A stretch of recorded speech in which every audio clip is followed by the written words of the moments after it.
Hello and welcome to Skeindeer Knits. My name is Ellie and I am a Norwegian living and knitting in London. And you can find me on Instagram as Skeindeer and I'm Skeindeer Knits as the designer on Ravelry. And welcome to this knitting podcast talk show. To new viewers, this is where I sit and talk about knitting for about an hour, maybe once a month or so, and to returning viewers, hello and welcome back. It is the new year, it's January 2023. I just had my birthday this Sunday, so thanks so much for the congrats and for taking part in my birthday sale. If you did miss out, I do announce all these things on my newsletter, so you can sign up to that if you so wish. I always link to that down below. And it is the best way to stay up to date because I can't always put up YouTube videos that take a lot of work. But newsletters is a lot easier and I don't spam.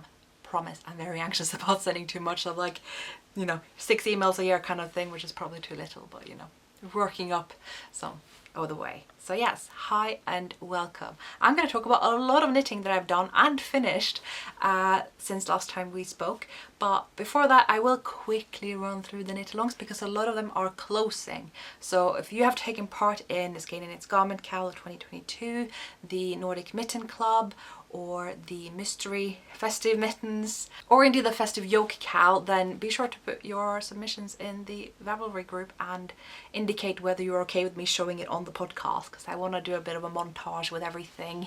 We did talk a little bit about how we're going to do future knit-alongs. I tend to get a bit overwhelmed with them and feeling like I gotta do all these gifts and prizes, all that stuff, and I asked you guys what you thought in the last episode and it was pretty unanimous that prizes are not the point. You just take part of it for the fun of it, and so I think we'll just start the festive garment cal of 2023 with no expectations of prizes. That's not to say I won't do prizes. I might do a bit of a pattern draw or something like that. I probably will, but I think going in we're now just gonna do low pressure, taking part for the fun of it and for people to kind of stay connected in knitting, which is really the whole point of a knit along. I think prizes are just kind of a thing that some of us started doing and is certainly not the rule. So I just want to thank you all for your input and feedback on that. It's very helpful for me as someone who's running the knit alongs to see kind of what is the incentive of taking part, and it seems like everyone is just taking part because they're fun, and it's a good point that most people actually don't win and they still want to take part. So yeah, all taken into account. So yes, I think from now on we'll just run the cals with no promises, and then I will decide where I'm at the end of the year in terms of do I have the energy, time, space to do so maybe online gifts for a select few. And that I think will work for me because the year ahead is hazy and unclear, much like the foggy weather in London today. I can barely see the gherkin over there, which I normally have panorama view to for the time being, but that won't be for much longer because, nice segue, I will probably have to move during the year. Rent's just going up astronomically in this area. For anyone who doesn't know, I kind of live just within Zone 1 of London. Zone 1 is kind of like the public transport map, and if you've ever been to London, for reference, Camden is Zone 2. So if I'm Zone 1, that's quite central. I'm just kind of on the border with Zone 1 too. So I guess I'm as central as Camden, though I'm not in Camden. And I've got to go. I've lived here for a decade. I love it here. I'm very sad about it, but hopefully a new place can be better because it will be mine. I won't have to share it. It's gonna be better. I am very set on that, but I function best when I can focus on one thing at a time, so I really do appreciate people's understanding on that one. That is all the knit along talk out of the way, so I only have one new pattern to talk about since last time, but I have a lot of patterns down the pipeline. I thought I was going to have them out before Christmas, but it just hasn't happened, so I'm going to give you a little teaser about all those. There were definitely 2 kids patterns coming.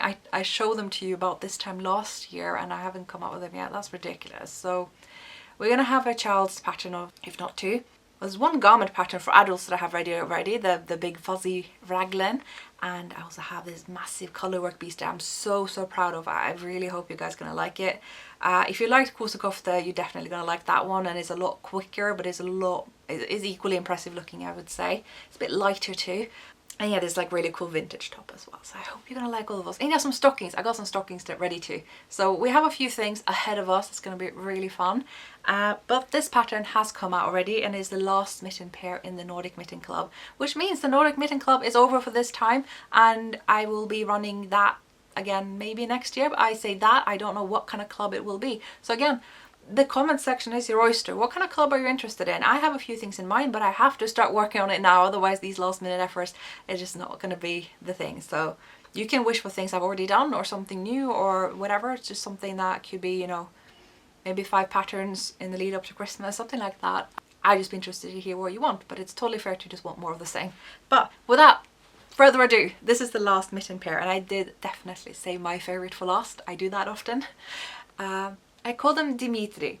And yes, I know, these are Latvian mittens, and that is not the spelling of Dimitri in Latvia, but this Dimitri was spelled his name that way. It's a relative of mine, so that's the...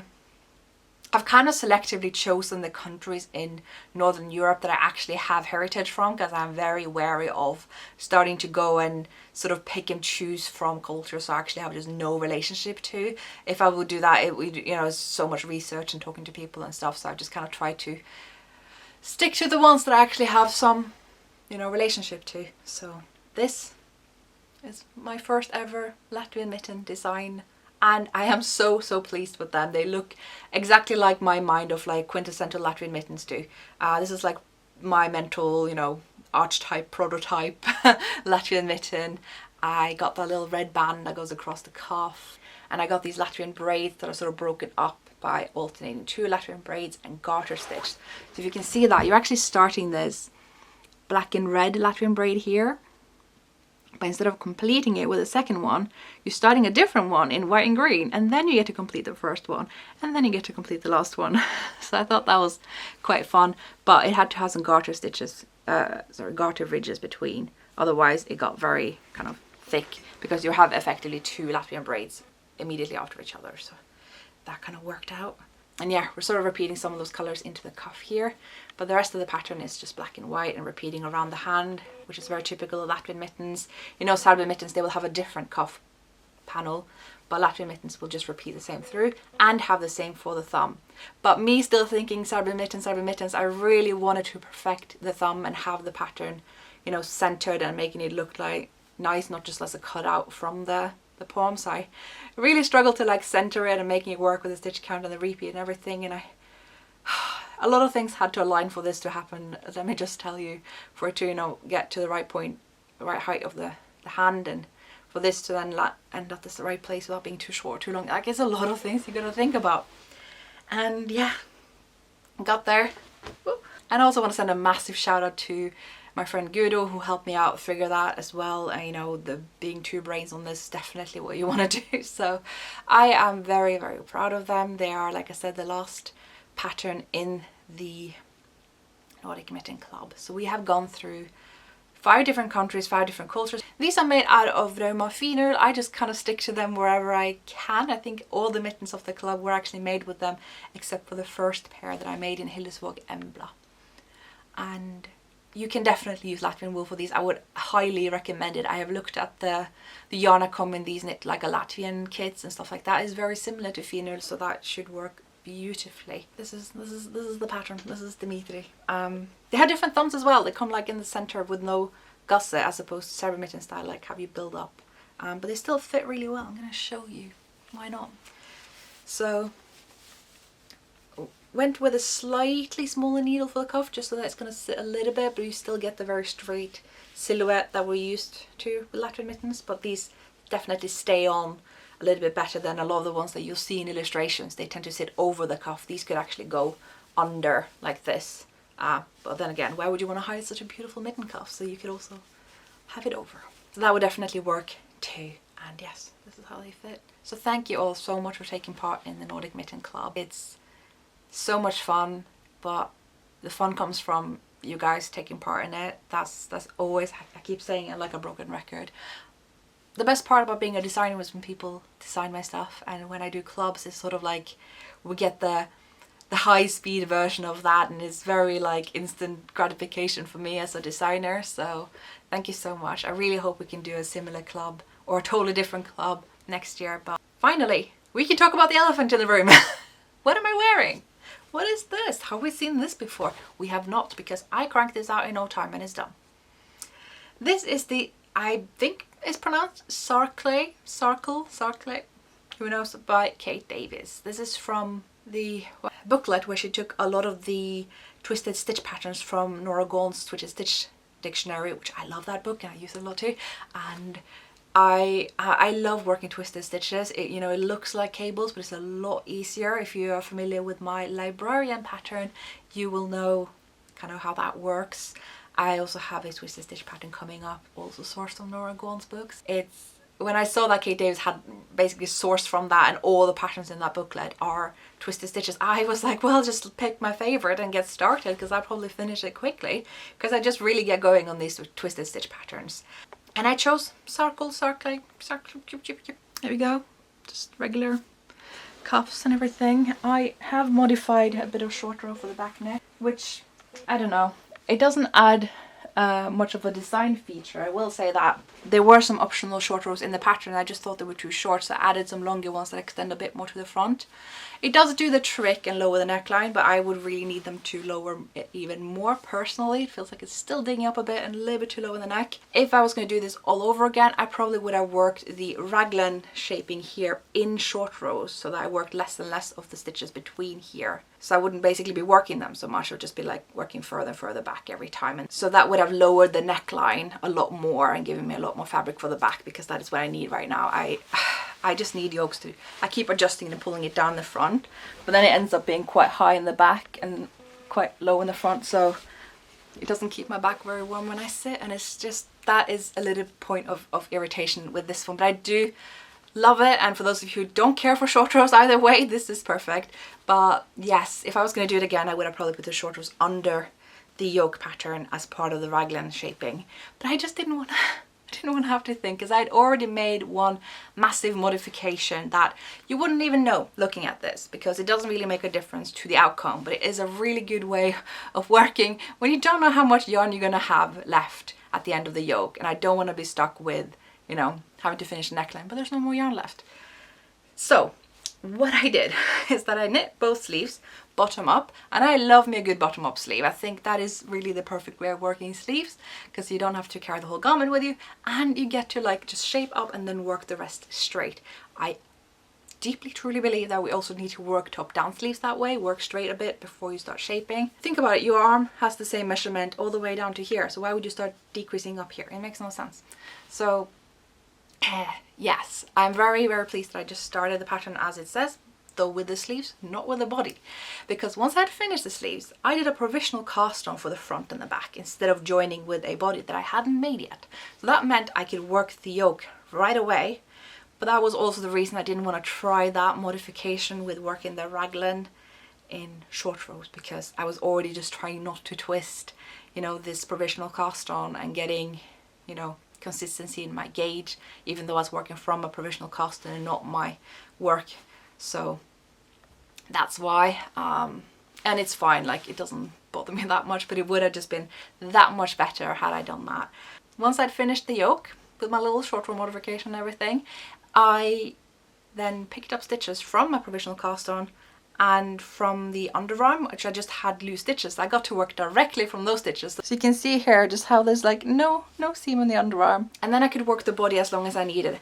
In hindsight, feel like I could have worked it longer, but it is the perfect skirt length. And I do wear skirts all the time, so like, why not?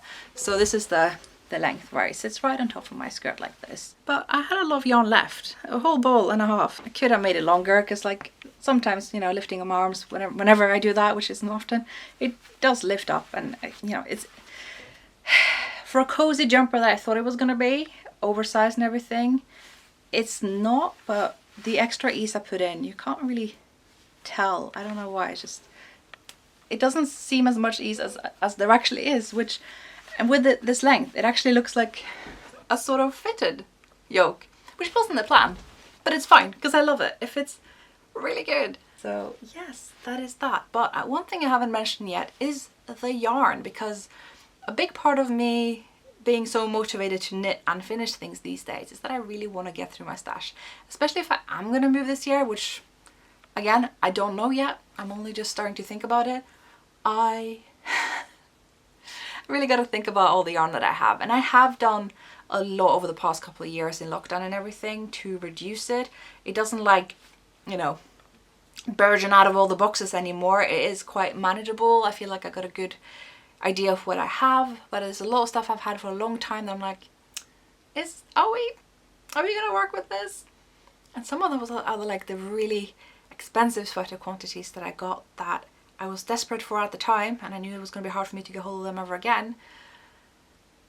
But I haven't done anything with them, so now I'm like, will I be able to de-stash them for at least a similar value to what I paid? So thinking about that, and also thinking about where would be a good place to do a de-stash, because I tried running them on Instagram, and a lot of the time, you know, you get people who put in a bet, and then when you say, okay, you want it, they don't want to buy it. I'm like, you did just bring up the value for everyone else. So like, I need to do it somewhere where people take it somewhat seriously. So I thought about eBay, but do people use eBay anymore? I don't know. That would be a place to do it. Maybe Vinted is fine because they sell all sorts of stuff on there. I don't know. So I'm thinking about that, but best thing to do is to just knit up as much as I can, and that's what I did with this one. So this is a sweater quantity I actually got on eBay many years ago. I think we're talking 2018 or something, maybe 19. I do this sometimes, just type in some of my favorite yarn brands on places like eBay and see what comes up, and see maybe there's like a really cheap cone or something. And what I found was a sweater quantity of JC Rennie red, which I love red. This is one of my kind of bread and butter colors. For just really cheap. Me and a friend, we bought a sweater quantity each and rejoiced. So this is JC Rennie's super soft cashmere DK. So it's a 87.5% lamb's wool and 12%, well, 12.5% cashmere. I'm not feeling the cashmere. If I'm gonna be honest, if I were to guess the fiber content, I would have said it was 12% cotton. It feels like a wool cotton blend to me. I have knitted with a number of wool cotton blends in my days, and this feels just like it. I don't know what the cashmere is. I'm not accusing JC Rennie of mislabeling it. I'm just saying that is what it feels like. There's like a whole hoo-ha about how cashmere is and what cashmere used to be, and the selection of cashmere fleece has changed over the years because it's become more demand and all that stuff. It's like a whole thing. So maybe that's that, and cashmere just like feels a little bit more cottony now, a little bit coarser. I don't know, but it's lovely nonetheless. Very next to skin friendly.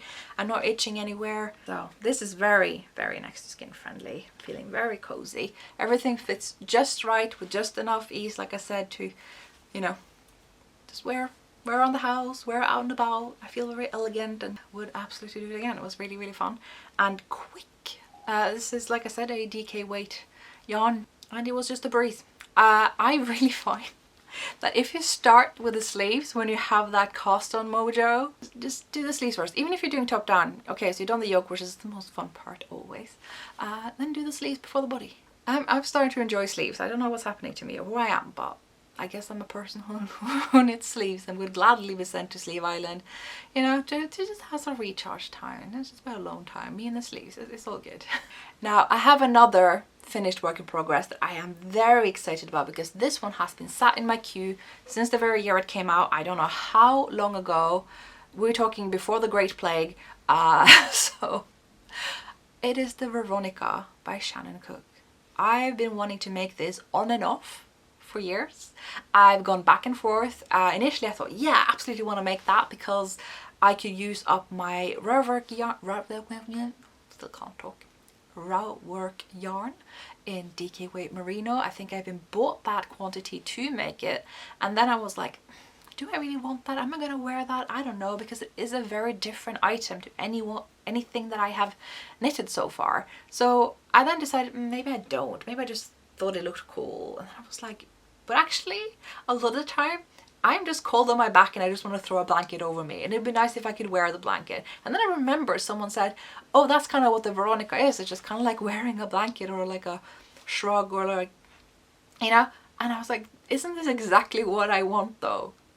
So it's been a lot of like, yay, nay, will I use this yarn for something else? And then now that I've been in the mindset of wanting to clear up my stash, and especially working on the things that take up the most space, such as a massive quantity of DK leaning on worsted yarn wood, I absolutely wanted to use up this yarn, and I was like, you know what, I have the pattern, let's go. So I did it. So this was kind of like my New Year's knit, if you will, and I have it hanging right here.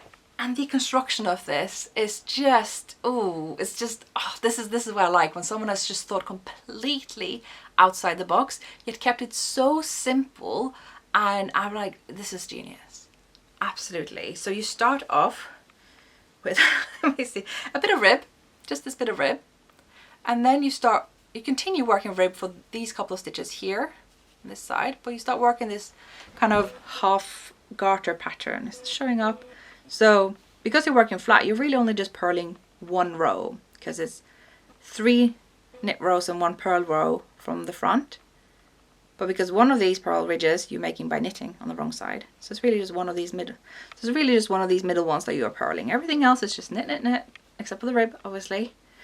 So you do that until you get here. That's when you start adding on a lot of stitches to your needle. So that you have this whole piece that you're working on, and you work on that for a very, very, very, very, very long time, until you just repeat the thing that you just did but in reverse. So decreasing for the collar. I'm not going to give away the secret sauce, but that's generally it. You're just working up here, across the back, and down here. And I was like, how? This looks like kind of like half a sweater from the back. Like there's like arms going straight out and body right down, like, but the arms that go straight out go over your shoulders and down. And all that you do at the very end when you graft together this little bit on each side. This is the bottom of the armhole. Hello. So that just blew my mind. So you block this before you do this little bit of seaming. So I guess that means I can never block this again. Oh well. I had a bit of a scare when I was working on this as well. I was sure it was going to be too small. I was not at all getting row gauge.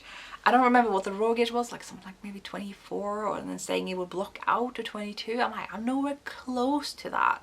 It's probably up in 30 or maybe 28. It was just so short. So when I tried it on when I was on the needle, the thing I was supposed to hang over the front was like, it stopped right here. It wasn't like, it was like wearing a shawl or something, like a scarf. It wasn't like this whole big thing I had imagined. I was like, how am I even going to want to continue on this? So demotivated, the whole thing. But I kept on going and going, because I thought maybe I can block it out, maybe. And yeah, my advice, if you're knitting this and you're not getting row gauge, the pattern gives a before and after row gauge, and if you're not getting the before row gauge, don't worry, because I didn't even have to particularly stretch the blocking. It just kind of happened. I did pin it in the end, but it was already getting row gauge just by laying it flat when it was sort of wet. So it just, the blocking did the trick. No aggressive blocking needed, just laying it flat. I'm gonna put on a photo of what that looked like when I did it, because it's probably quite hard to imagine. And finally I'm gonna be wearing it double knitting today. Oh god, I'm gonna get so hot. There we go. I'm gonna leave my hair inside so that you can actually see the garment, because my hair's just in the way these days. I think I'm gonna have to cut it all because it's just too much. So yeah, this is it. Oh, this is everything I wanted. This is a very popular pattern on Ravelry. It's got thousands and thousands of projects. It's huge, and it's definitely started to inspire my designer brain, and like, you know, choosing different shapes and methods. I was like, wow. My only drawback, if I was gonna come with anything, I'm gonna be a little bit negative, is I actually would have preferred working the back maybe even longer, because I'm finding that the armholes are a little bit far back, so when I want to like do anything, I'm like pulling the entire thing around me, and which works fine. I'm not being restricted or anything, but it's like, you know, you see that? It's like pulling on the entire thing. And so for something that was going to be very, very loose fitting, suddenly I'm like tightening it around me when I need to have my arms ahead, which I'm working with a keyboard here. I kind of do need that a lot. So I don't know, maybe that would have worked. Or maybe not, because it's also, you know, the width of everything around my shoulders, so you can put it further back. I don't know. It's a very minor thing. I am so pleased with this. I've returned to my favorite. Rover DK Merino is a yarn I work with a lot. I love it, both that and the sport weight. It's a great yarn. This was actually the first yarn of theirs that I ever bought. You know, I've since got to know Christine quite well and been to the shop in Munich even, and yeah, designed with the yarn lots of times. But this was the first yarn I bought and I finally used it, so there, haha. But yeah, I take my designer hat off to Shannon Cook, absolutely. This is just brilliance. I don't know how people come up with stuff like this. It's just so, yes. So I wear this thing a lot. I get very easily cold, especially if I've been on a walk. I don't know what's the deal with that. I get very easily warm when I walk. Doesn't take more than like a couple of seconds. My temperature in your body just up. And I can't even wear a jacket. Doesn't matter if it's -degrees. And then I come inside, give it half an hour. Because I've been out, I start freezing. So this one, when I come back inside and I put like 3 layers of socks on and this thing on, I'm almost not cold. It's good. It's a nice time. So I can't wear this much when I record though, because if there's one thing that warms me up, it's recording. I don't know what's the deal with that. Just get my energy up and I talk a lot. And yeah. So yeah, Sarclay, Veronica, it's all happening to finish things in such a quick time. Really put a dent in the stash there. So I of course started casting on something else, which I will get to shortly because we are now going into the works in progress section. But I want to talk about one thing that I forgot to mention last time entirely, because I was like, the only thing I've done this Christmas is crochet, and that wasn't true, and I really should worry about my memory a little bit. But yeah, I worked on my Christmas cardigan, which lives in this pink hazel Christmas bag. This is the only project that gets to live there, honestly. It's just such a cute bag. The Fin julekofte by Tori Seierstad is something I worked on and off for many a Christmases, and I seem to only have the mojo to work on it during Christmas. So that's fine. I might just pick it up again next Christmas, but I want to show you how far I got. So I've done a provisional cast on after the rib because I really couldn't be sure how long the body was going to be. And I'm quite fussy about that, if you can't tell. So I'm going to pick up for the rib and finish off that at the very end when I know exactly where that's going to sit. So this is the body. Look at that. So this is up to the underarm. I'm going to tell you, this pattern was not easy to work. It is, you keep having to check the chart for this one. Let me tell you, there's a lot of float catching too. But I got there. I have done all the color work for this whole thing. So this is she. It's got a front steek here. I have cut up the armhole steek, so there's no more of that. And I've also cut up the neckline steek. This is why I love Tori's patterns, because she's as into steeks as I am and will put them everywhere. So there's a steek here that I've cut up so that we now have a round neckline. And that's that. So you can see the body's rolling up because of the provisional cast on, so it is quite a bit longer than it may seem. So that's the front. I'm going to talk about the sleeve in just a bit, but I want to show you the back because that is the feature of this cardigan. Hallelujah! Did you just hear the choir?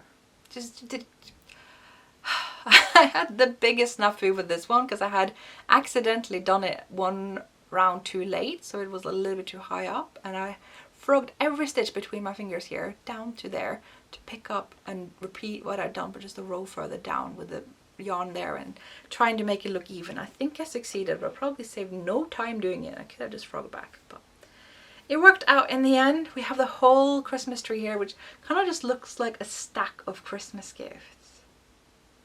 I don't know, it's just, and does anyone want to hear about Christmas in January? Are we all fed up?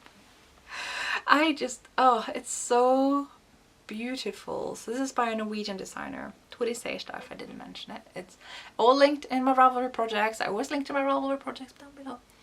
I do believe it exists in English too, so go have a go at that. What's really fun is that because I can't not hack any pattern that I knit, especially anything with this sort of shaping, I actually took it into my sort of grading sheet, that one method that I use when I grade all my patterns, and just try to put the numbers in there to be sure that I was going to be happy with the outcome. And I changed it so many times that by the last time I changed it, it was starting to look like the original pattern in the end. So, you know, you don't really have to make a lot of changes. I just did, only to find out that I actually like the arm side as it is. But I am picking up a lot different stitch count for the sleeve, and I did a different way of doing the puff shoulder. And if I'm being perfectly honest, stick to the pattern on that one too. I am very, very unsure about how I feel about this sleeve. I thought maybe I would frog it and do it later, because this puff here is just not puffing a lot, is it? It's very subtle. Maybe subtle is the way to go. Maybe that's not so bad. And it's very big. It's a lot of stitches here. So I've toyed with the idea of maybe either frogging the sleeve and picking up again and doing all these stitches increased up here. So no stitches gained here. Every time I go back with the short rows, I will decrease. So that we gain no stitches further down. We'll just work from the top, and there will be a lot of poof and straight down. Maybe that will work. There'll be a lot of stitches to begin with, and then I won't have this whole mess of stitches here, because the upper arm now is just very big, which I like, but it's excessive now. So I might do that with the other shoulder and compare them and rip out the one I don't like, because I'm not sold on my very, very modified sleeve. I can't stick to the pattern. I just can't anymore. So yeah, do as the pattern says, not as I do.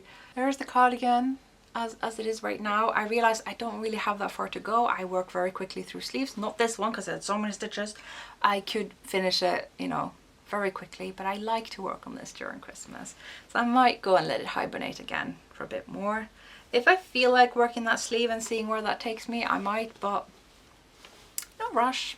I have done the color work now, which was definitely the biggest job on this one. And yeah, briefly I want to mention the yarn. I'm using the recommended Hillesvåg Sølje. This is their thinnest pelt wool yarn. And instead of using Usk, that was recommended in the pattern, I'm using Vilje, because Vilje was made after this pattern came out, and it was made for this very purpose of having a white to hold together with the pelt wool, because pelt wool isn't something that Hillesvåg will bleach, and it comes out grey naturally, so they will dye on the grey. So if you want to use white, Vilje has been made to do that. I'm also working the entire body on a looser gauge. I think it's recommended on maybe a 26 stitch gauge, and I'm working on 24 because the sleeves have a 24 stitch gauge, and I kind of wanted to work it on the same, to be honest, and that meant that I could work a smaller size a little bit quicker. But I did calculate all that as well to make sure that it's going to fit me in the end. I see people do this a lot, where they get a looser gauge in their swatch, or they have decided they want to work with a looser gauge, maybe a thicker yarn, something like that, and then you just choose a smaller size and just assume it's going to work out. And I'm just going to say, don't do that. Please check that you're actually going to get measurements that will work for you. You could still end up with something that is way too small or way too big. You don't know. There are simple formulas for these things, so yeah, it's risky business. It's better to just get the gauge that the pattern says, but sometimes we choose not to, and I think because it's our knitting, if we do what we want, we do what we want. So another thing that I forgot to mention last time is my West Yorkshire spinner socks. I hadn't got this far on them last time, but this is how far I got now, because I worked on them a little bit yesterday and today, so I'm now working on the toe. I really want to finish off on a green stripe the way I started, so I am working an extra stripe just in red, and now I'm starting to shape for the toe. So it should fit just the right size that I normally make my socks. I find that if I measure from the tip of the toe to the tip of the heel, I get to about 25 centimeters, and I usually need 21 centimeters before I work the toe. So that's kind of my go-to for length. Yeah, so this is the Christmas colorway, I believe, for 2022. So of course I had to make that because I have a bit of a thing of knitting all the Christmas colorways. I just love having a West Yorkshire spinner sock on the go. That's become a thing that I do now, apparently. And yes, as the beady-eyed amongst you will notice, I am working on a cherry. I don't usually talk about the needles that I make my projects with. I talk about it, the designer and the pattern and the yarn and who made the yarn, but I tend to leave out the needle. I don't even know what needle I had that Fien-Julekoft on. I tend to forget it. But I have had a lot of people ask me over the years what needles I use and what I think about them and the ones I have, etc., which ones I've tried. So I have made a needle review, and you may already have seen it because it came out a couple of days ago. And thank you so much for all the kind words on that one. It was a lot of work. I started researching it a year ago, made a whole spreadsheet and recorded it in November and added montages of close-ups of every needle I talk about, and edited it and let it sit throughout Christmas month, and then looked at it again and fixed some audio issues, and off it went. So yeah, it's been a lot of fun. I can't do videos like that all the time, but I'm glad you enjoyed it, and now you can hear about what I think about all the needles. But that video was about the needles I have a lot of experience with using. That was the point of the video, just to talk about things that I've used for years, up to a decade if not more. So people gave me a lot of recommendations for new needles to try that I haven't got my mitts on yet, so maybe there'll be a number 2 sometime when Skeindeer tries new needles. Let's see what she thinks, or something like that. I don't know. Oh, we actually have another finished project. This was a finished project this summer, to be fair, but I wanted to show it to you again because I put on buttons. I put off the buttons for the longest time, but it has buttons now, which meant that I finally got a photo of this cardigan with the Christmas tree while we had it up, which was also why we had it up like 10 days into January, and it's been naked on the patio until yesterday. But now it's gone. So yeah, this is my festive yoke cardigan. It now has buttons. That's really the only difference. I'll probably be wearing it a lot next Christmas, but for now it's probably going to sit in a bag. I mean, I don't feel like this one is so overtly festive that you couldn't wear it all winter. That's kind of what I did with this, because the pullover I have is bright red and very, very Christmas. This one, I don't know, you could probably wear that in January. Is that an end? Have I? I thought I would. I'm sorry. I generally thought I had got the ends on this one. But there we are. Made in PT2. So that's that. Kind of thought it was worth a mention. This is my pattern, if you didn't know. The festive yoke cardigan. I also have a festive yoke pullover and a festive yoke pullover for kids. You might be wondering what happened with my crochet blanket, and I have technically finished it. I have not done anything about the hundreds and hundreds of ends that I have on the inside that people told me that I could have crocheted over. It's really nice to know in hindsight. I joke. I don't actually know what to do with the ends beyond crocheting it over them once. Like, there's only 3 stitches per set, right? So I'm not going to have them hanging loosely over these gaps. So I've got to look into that. If you know a good video, obviously, let me know. The blanket has been made primarily out of Saga, aka New Zealand lamb's wool, by Phil Colana, except for the very bright orange, which is the Tin Pedgint by Sunnest that they just came out with at the expense of 12. I will never forgive, never forget. But it's very small. It is hilariously small. Which, yes, it is the measurements that I had in mind. But now looking at it, I'm like, wow, how utterly useless. It's a very nice scarf. Like, look at that. No, it's not. What if we do this? Ignore the ends. Right, this is cute. You could put this into a coat, put the coat over it. Like, but it was going to be a blanket, like something to hang over an armchair rest or over the back of a chair, like kind of like this, right? Put it over here and it can sit over the seat and kind of like, you know. But it's like just about. It doesn't really cover anything. It's so small. It's pathetic. So what I'm going to do, I'm definitely going to put another black border around, but that's for the end. I'm going to double it in size. I'm going to double it. So it's going to hang over here like this, and we'll have another side here, right? We'll just make it exactly the same. Just literally whatever combination I have here, just put on the other side, because I know that's going to work, and I'm not going to have to math anything again, because this was exhausting. That's that. I spent a lot of time on this, and now I'll have to double the time I spent on it, so that's lovely. But I had a lot of fun with the whole thing, to be honest, and I don't mind having it as a kind of just sitting around project. Maybe I'll get a jar or something to put my squares in as I work on them. But I will say, I love how this looks. These colors, they speak to me so much. This is the kind of interior style I'm going for when I get to have my completely own place. I love sharing with my flatmate. She's been great to live with. I'm gonna miss her so much when she moves soon. But I'm very excited to be in complete control over my own place whenever I get there. I will. And this is the sort of style I'm going for. I'm basically gonna make like Norwegian mountain cabin in the middle of London. That's the style. So I have stuff like this. I also want to make like these like cross-stitch pillows as a kind of cross-stitch pattern. If anyone has an old pattern for that or instructions, I don't know how to do it at all. I have to learn from scratch.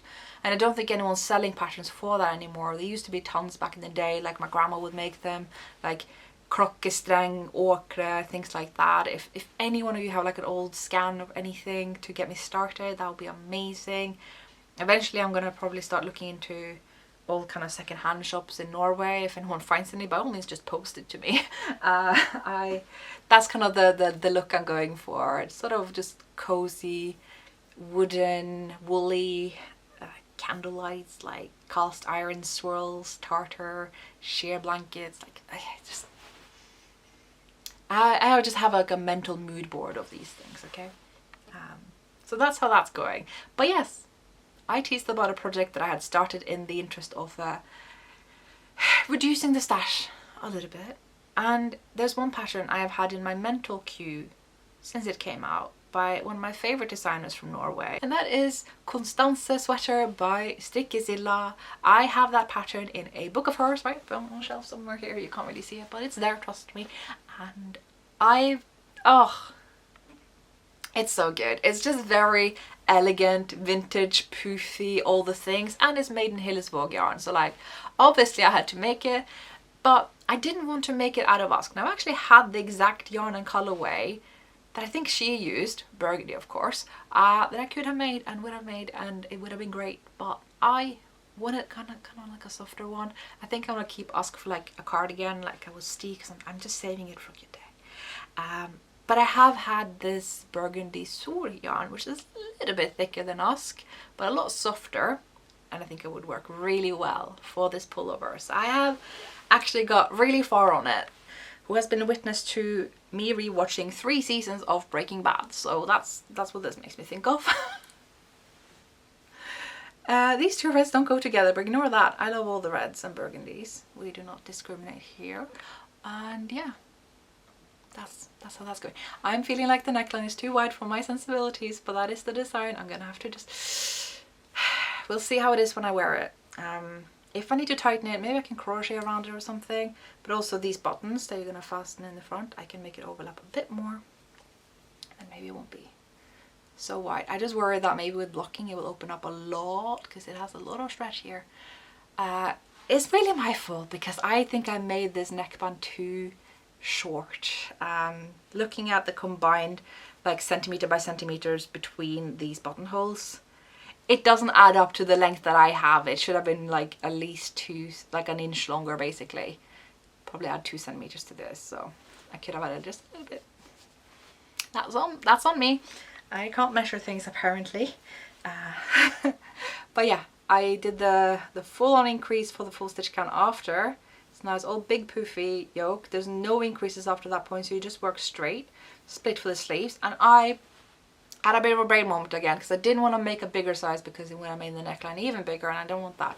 So when I decided that, yes, okay, so the size I started is technically my size. I wanted more ease than that size had.